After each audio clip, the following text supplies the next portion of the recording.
కులమతాలు రాజకీయాలకు అతీతంగా అంతా కలిసిమెలిసి సన్మార్గంలో నడవాలని గణపతి సచ్చిదానంద స్వామి ప్రధాన శిష్యుడు దత్త విజయానంద తీర్థ స్వామి పిలుపునిచ్చారు. అనంతపురం నగరంలోని కేఎస్ఆర్ కళాశాల పక్కన ఉన్న జ్ఞానసాగర దత్తాత్రేయ స్వామి ఆలయ 36వ వార్షికోత్సవ వేడుకలు ఘనంగా జరిగాయి.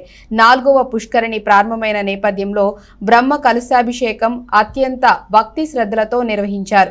ఉదయం నుంచి సాయంత్రం వరకు పూజా కార్యక్రమాలు కొనసాగాయి. ఈ సందర్భంగా విజయానంద తీర్థ స్వామి మాట్లాడుతూ జ్ఞానసాగర దత్తాత్రేయ స్వామి ఆలయం నిర్మించి 3 పుష్కరాలు దాటిందని అన్నారు. నేటి నుంచి 4వ పుష్కరిణి ప్రారంభమైందని వివరించారు. ఈ బ్రహ్మ కలశాభిషేకం జరిగిన చుట్టుపక్కల ప్రాంతం అంతా సుభిక్షంగా ఉంటుందని, వర్షాలు బాగా కురుస్తాయని చెప్పారు. ప్రపంచ దేశాల్లో భారతదేశ సంస్కృతి సాంప్రదాయాలు చాలా గొప్పవి, వెలకట్టలేనివని అన్నారు. కంటికి కనిపించలేదని దైవత్వాన్ని నమ్మని వారు మూర్ఖులని అన్నారు. మనలోని శ్రద్ధ భక్తి ప్రపత్తులకు మూల కేంద్రాలు ఆలయాలు అని, మనతో పాటు మన తోటి వారందరినీ కలుపుకొని దేవాలయ వ్యవస్థను రక్షించుకునేందుకు ప్రతి ఒక్కరూ పాటుపడాలని అన్నారు. జై గురుదత్త, శ్రీ గురుదత్త. ఈరోజు మనం అనంతపురం జ్ఞానసాగర దత్తక్షేత్రంలో ఉన్నాము. ఇది స్వామిజీ వారు, పూజ్య గణపతి సచ్చిదానంద స్వామిజీ వారు సంకల్పం చేసిన 16 క్షేత్రాలు. దత్తాత్రేయ స్వామికి 16 అవతారాలు. ఈ 16 అవతారాల్లో జ్ఞానసాగర అనే పేరు మీద దత్తస్వామి ఒకసారి అవతరించారు. జ్ఞానసాగర అంటే జ్ఞానానికి సముద్రము లాంటి వాడు అని చెప్పి, అందరికీ జ్ఞానం కావాలా, పిల్లలకి పెద్దలకి అందరికీ కావాలి. అటువంటి ఆ జ్ఞానాన్ని ఇచ్చేటువంటి స్వామియే జ్ఞానసాగర దత్తస్వామి. చాలా మూలమైన మూర్తి, ముఖ్యమైన మూర్తి. అటువంటి ఆ స్వామిని ఇక్కడ మన అనంతపురంలో స్థాపన చేసి ఈరోజుకి 36 సంవత్సరాలు అయినాయి.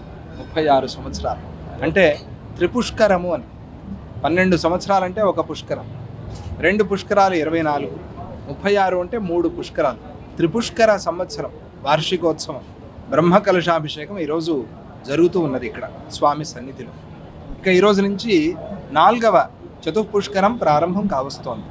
అది కూడా ఈరోజు ప్రారంభం. దత్తస్వామికి ఇంత విద్వాంసులు చక్కగా హోమాలన్నీ చేసి కలశాలన్నీ స్థాపన చేసి, ఎక్కడైతే ఈ పుష్కర సంవత్సర వార్షికోత్సవం ఉత్సవాలు జరుగుతాయో అక్కడ ఆ ప్రాంతము, ఆ చుట్టుపక్కల ప్రాంతాలన్నీ కూడా సుభిక్షంగా సకాలంలో వర్షాలతో చక్కగా ఆనందంగా ఉంటాయి అని చెప్పి ఆగమ శాస్త్రాలు మనకు తెలుపుతూ ఉన్నాయి. అందువల్ల ఈ కార్యక్రమాన్ని ఘనంగా సంకల్పం చేసి ఇక్కడ అనంతపురంలో బ్రహ్మ కలశాభిషేకం చేసుకుంటూ ఉన్నాం మనం. అది కూడా గురుస్థానంలో ఆది గురువు అయినటువంటి దత్తాత్రేయ స్వామికి ఈ బ్రహ్మ కలశాభిషేకం జరుగుతోంది. లోకాలన్నీ కూడా క్షేమంగా ఉండాలి, ప్రజలందరూ కూడా సుఖ సంతోషాలతో ఉండాలి, సకాలంలో వర్షాలు వచ్చి పిల్లలకి ఇప్పుడు ఎగ్జామ్స్ పరీక్షలు దగ్గరికి వచ్చాయి, వాళ్ళందరూ కూడా పరీక్షలు బాగా రాసి మంచిగా ఉత్తీర్ణులు కావాలి. అలాగే దగ్గరలోనే ఎలక్షన్స్ ఉన్నాయి, ఎన్నికలు వస్తూ ఉన్నాయి. అందరూ అధికారం ఉన్న వాళ్ళందరూ కూడా తప్పనిసరిగా ఆ ఓటు హక్కుని వినియోగించుకోవాలి.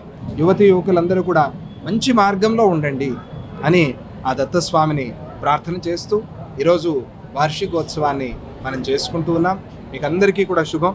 వీళ్ళందరూ కూడా చాలామంది వచ్చారు, మీడియా వాళ్ళందరూ కూడా మంచి మంచి వార్తల్ని అందరికీ చేరవేసే బాధ్యత మీ మీద ఉన్నది. మీరు కూడా మంచి సేవ చేస్తున్నారు. మీకు అందరికీ కూడా శుభం కలగని అని ఆ దత్తస్వామిని ప్రార్థన చేస్తూ వచ్చి దర్శనం చేసుకుని ఆ స్వామి అనుగ్రహానికి మీరందరూ పాత్రులు కండి అని చెప్తూ జై గురుదత్త, శ్రీ గురుదత్త.